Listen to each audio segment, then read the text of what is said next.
राधे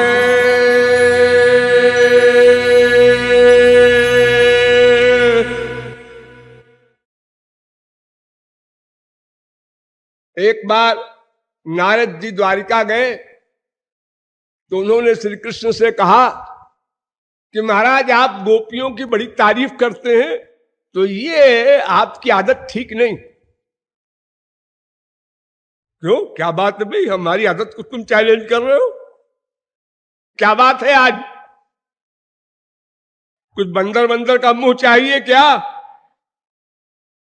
हाँ, मतलब कोई ऐसी स्कीम बना के आए हो तो वैसे हम खेल खेले फिर।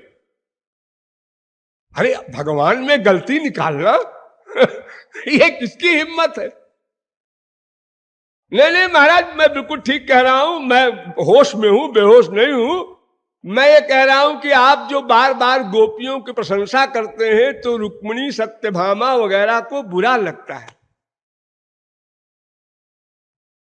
क्योंकि ये तो कोई मानने को तैयार नहीं हो सकता कि रुक्मिणी से अधिक सुंदर और कोई गोपी होगी। महालक्ष्मी की अवतार है, सभी कलाओं में परिपूर्ण है, खाली चमड़े की बात नहीं है। एक गुण किसी में होता है संसार में, किसी में दो गुण होता है, और एक ही में सब गुण हो ऐसा विश्व में कोई भी नहीं हो सकता। लेकिन रुक्मिणी है ऐसी। तो महाराज आप ये सब अपने मन में कुछ भी रखिए, वो सब अलग बात है, उसमें हम दखल नहीं देते, आपका प्राइवेट मामला है सब। लेकिन रुक्मिणी वगैरह के सामने जब आप गोपियों की प्रशंसा करते हैं तो उनको फीलिंग होती है। तो क्यों प्रशंसा करते हैं आप उनकी, क्या बात है आज बताइए आप। क्यों माता जी? रुक्मिणी से कहते हैं नारद जी, मैं ठीक कह रहा हूं ना? हाँ हाँ बिल्कुल नारद जी, आज इसका फैसला होना चाहिए। लिफ्ट मिल गई। अब क्या है, नारद जी एक बीच में, और नारद जी ऐसे हैं कि वो श्री कृष्ण के भक्त भी हैं और श्रद्धेय भी हैं। वो ब्रह्मा के पुत्र हैं, ब्राह्मण हैं, महर्षि हैं, देवर्षि हैं, श्री कृष्ण उनके चरणों में सिर रखते हैं। तो ऐसे का अवलंब मिल गया तो स्त्रियों ने कहा बिल्कुल बिल्कुल आज इसका उत्तर दें श्री कृष्ण। श्री कृष्ण ने कहा देखो नारद जी, ये सब फालतू बकवास न करो, मेरे सिर में बहुत दर्द हो रहा है, फटा जा रहा है, पहले मेरा इलाज करो। सोचो उसके लिए कुछ, ये फालतू बातें, उसका प्रेम, ये सब प्रेम तब सुहाता है जब शरीर ठीक रहे। और सिर में इतना दर्द हो रहा है और तुम प्रेम की बात लेके बैठ गए। हाँ? कोई आदमी 4 दिन का भूखा हो और फिर अचानक उसकी स्त्री, माँ बाप, बहन कोई आ जाए, हमसे प्यार करो, अरे भाग, प्यार वाली बड़ी आई है, हमारे तो पेट में चूहे दौड़ रहे हैं, इसको प्यार करो। हाँ? तो घबरा गए स्त्रियां सब और कराहने लगे पूरी एक्टिंग। अरे वो तो एक्टरों के डायरेक्टर हैं, उनको क्या मेहनत है एक्टिंग करने में।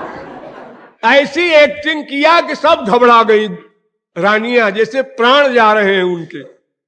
नारद जी ने कहा भाई कुछ मामला है प्राइवेट, अब अपन संभल जाएं, एक बार बंदर बन चुके हैं ना। तो उन्होंने कहा महाराज ये आप जो, आपके सिर में बहुत दर्द है, इसकी दवा भी आप ही बता दीजिए,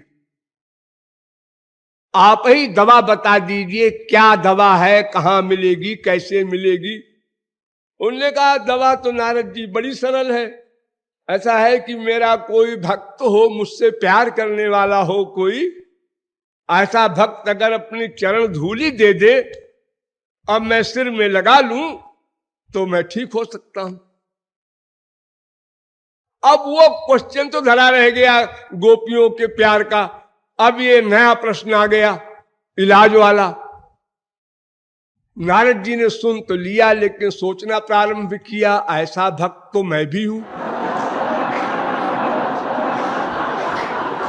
अरे किसी भक्त की चरण धूली मांग रहे हैं, लेकिन मैं झगड़े में नहीं पड़ता इनके।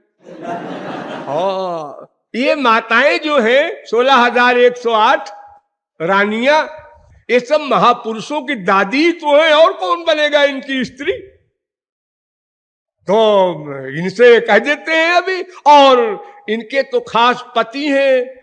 अरे पति के लिए तो स्त्री आत्मा तक का बलिदान कर देती है।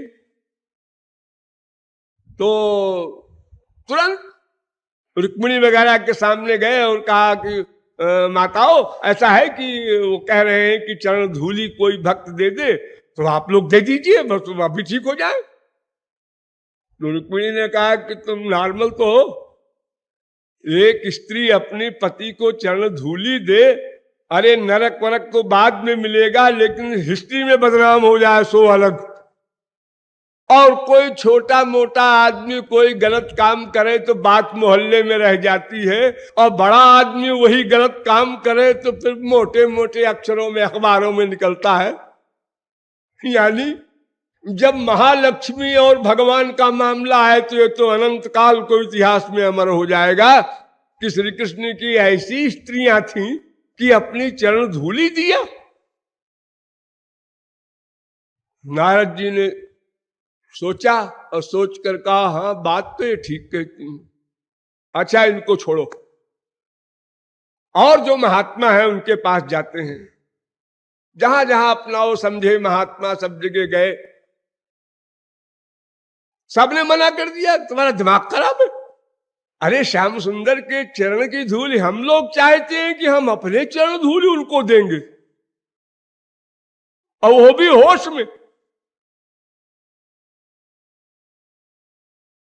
तो फिर लौट आए नारद जी, उन्होंने कहा कि महाराज आप ये भी बता दीजिए वो कौन सा भक्त कहां रहता है जिसके चरण की धूली से आप अच्छे होंगे। हाँ? तो श्री कृष्ण ने कहा उधर एक है ना यूपी में, एक मथुरा वृंदावन वगैरह वो ब्रिज है। हाँ हाँ है, मालूम है, त्रैलोक्य में कौन सी जगह है जो मुझे नहीं मालूम। तो वहां गोपियां रहती हैं। नारद जी ने कहा, फिर गोपियों का नाम लिया। यहीं से तो बात चली थी कि गोपियों की प्रशंसा न करो, इससे रानियों को कष्ट होता है। ये फिर गोपियों के ले आए बीच में। खैर अपन को क्या पड़ा है, चलते हैं। गए गोपियों के पास और उनसे कहा, माता श्याम सुंदर ने भेजा है मुझे, उनको बड़ा शारीरिक कष्ट है इस समय। क्या है? सारी गोपियों की हालत सीरियस। एक वाक्य सुन के, घबराओ मत घबराओ मत, ऐसा है कि वो उनके सर में बहुत दर्द है, वो कहते हैं कोई भक्त चरण धूलि हमको दे दे तो मैं ठीक हो जाऊं। साहब ने पैर फैला दिए, ले जाओ। अरे थोड़ी नहीं, क्विंटल के क्विंटल ले जाओ, यहां तो करोड़ों गोपियां हैं।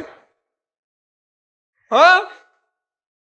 नारद जी ने कहा है, तुम लोग जो कुछ कह रही हो, जो कुछ करने जा रही हो, सोचा है इसका क्या फल होगा?